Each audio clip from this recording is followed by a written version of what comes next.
প্রিয় দর্শক, প্রীতি ও শুভেচ্ছা নিবেন। প্রিয় দর্শক, প্রকৃতির গহীন রহস্য উদ্ঘাটনে প্রাচীন দর্শন এক চমৎকার ব্যাখ্যা প্রদান করেছেন অষ্টধা মূল প্রকৃতির। এটি মূলত ২৪ তত্ত্বের একটি সংক্ষিপ্ত রূপ। শ্রীমদ্ভগবদ্গীতায় শ্রীকৃষ্ণ বলেছেন, ভূমিরাপন্ন বাজুক্ষং মনোবুদ্ধিরেবচ অহংকার ইতিয়ং মে ভিন্না প্রকৃতির অষ্টধা। অর্থাৎ ৫টি মহাভূত, পৃথিবী, জল, অগ্নি, বায়ু ও আকাশ, এবং অন্তঃকরণের ৩টি উপাদান, মন, বুদ্ধি ও অহংকার, এই ৮টি মিলেই গঠিত হয় মূল প্রকৃতি। এরা হচ্ছে সৃষ্টির ভিত্তি, মহাজাগতিক উপাদানসমূহের মূল কাঠামো। কিন্তু এই মূল প্রকৃতি স্থির নয়, এর অন্তর্গত উপাদান থেকে উদ্ভূত হয় আরও সূক্ষ্ম সত্তা, যাদের বলা হয় উপজাত। পঞ্চমহাভূতের প্রত্যেকটিরই একটি করে প্রাথমিক গুণ বিদ্যমান, যা তার স্বতন্ত্র বৈশিষ্ট্য বহন করে। পৃথিবীর গুণ গন্ধ, জলের গুণ রস, অগ্নির গুণ রূপ, বায়ুর গুণ স্পর্শ, আকাশের গুণ শব্দ। এই ৫টি গুণকে উপলব্ধি করার জন্য আবশ্যক পঞ্চজ্ঞানেন্দ্রিয়। রূপ দেখতে চোখ, গন্ধ শোঁকার জন্য নাক, শব্দ শোনার জন্য কান, রস আস্বাদনের জন্য জিহ্বা, স্পর্শ অনুভবের জন্য ত্বক। এগুলো আমাদের জ্ঞান আহরণের দ্বার। তবে জ্ঞান লাভ করাই শেষ কথা নয়, সেই জ্ঞানকে প্রকাশ ও কার্যকর করার জন্য প্রয়োজন পঞ্চকর্মেন্দ্রিয়।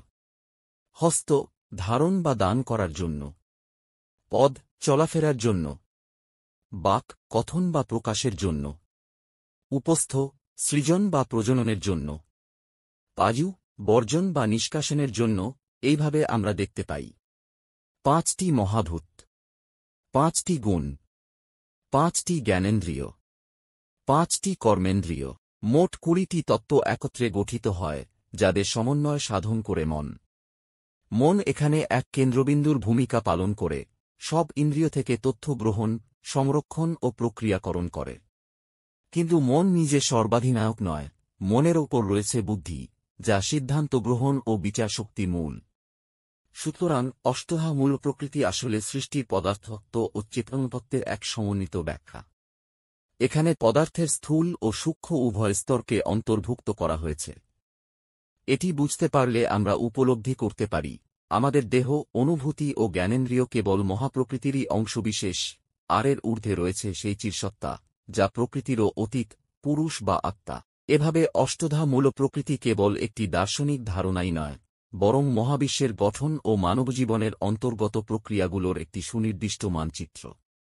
মানুষের অন্তর্জগৎ যেন এক নীরব কিন্তু প্রবল স্রোতের নদী, যেখানে হাসিকান্না, সুখ দুঃখ, রাগদ্বেষ, আনন্দবেদনা অবিরাম ভেসে আসে ও মিলিয়ে যায়।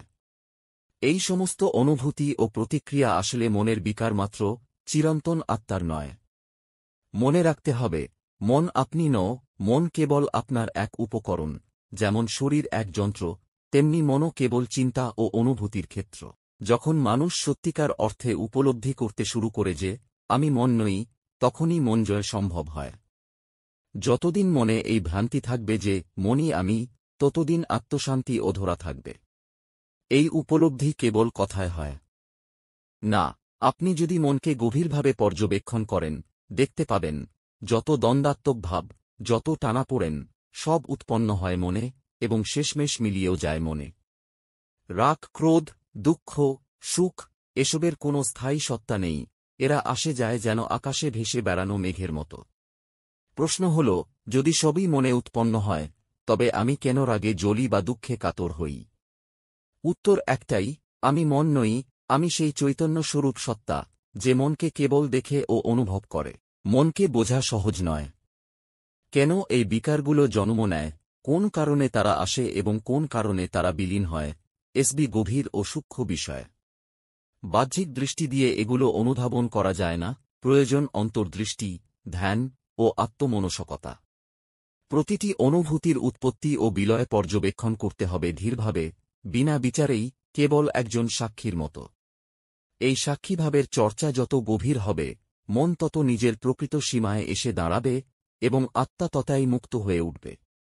কারণ মন তখন আর প্রভু নয়, বরং তোমার সেবক হবে। মন জয় মানে চিন্তাকে দমন নয়, বরং তার প্রকৃত স্বরূপ উপলব্ধি করা। আপনি যদি কায়মনোবাক্যে মন, বাক্য ও কর্মে এই সত্যকে বোঝার চেষ্টা করেন, তবে ধীরে ধীরে আপনার মধ্যে সেই স্বচ্ছ উপলব্ধি জন্ম নেবে, যা মনের আসক্তি ও বিকারের ঊর্ধ্বে। তখন আপনি বুঝবেন, মন শুধু এক কার্যকরী যন্ত্র, আর আপনি তার অসীম, অবিচল, শান্ত অধিষ্ঠাতা। যেদিন এই জ্ঞান হৃদয়ে দৃঢ়ভাবে প্রতিষ্ঠিত হবে, সেদিন আপনার হাসি-কান্না, সুখ-দুঃখ, রাগদ্বেষ সবই আপনার কাছে হয়ে উঠবে কেবল মনের ক্ষণস্থায়ী খেলা। আর আপনি সেই খেলার বাইরে শাশ্বত শান্তিতে অবস্থান করবেন। প্রিয় দর্শক, এই ভিডিওটা দেখে যদি সামান্যতম উপকৃত হন তাহলে লাইক, কমেন্ট ও সাবস্ক্রাইব করে আমাদের পাশে থাকুন। ওম হরি ওম তৎসৎ।